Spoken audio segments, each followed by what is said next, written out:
does BDR then end up replacing a whole bunch of other potential tools? Or do you keep keep them for redundancy? I mean, what's the secure? I mean, listen, never give up security controls, right?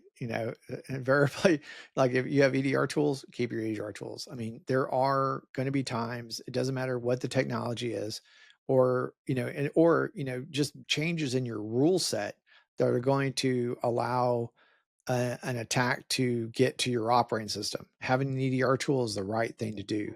Having your CASB, SWG, your SASE tools in place to help you with where it's helping you, those should be maintained. I guess what I'm proposing is that a lot of that activity is going through that browser.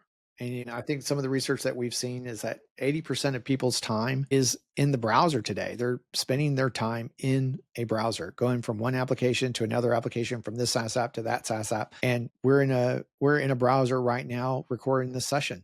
It's Yes, we are. amazing what browsers can do today. And as a result, if you can prevent, like, for example, if you can prevent an activity from occurring at the place where people are working, then you're better off doing that.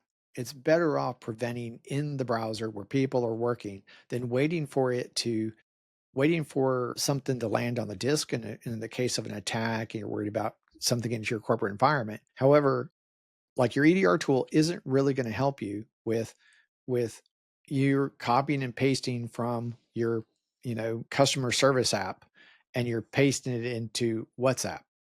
Your EDR tool is never going to help you with that.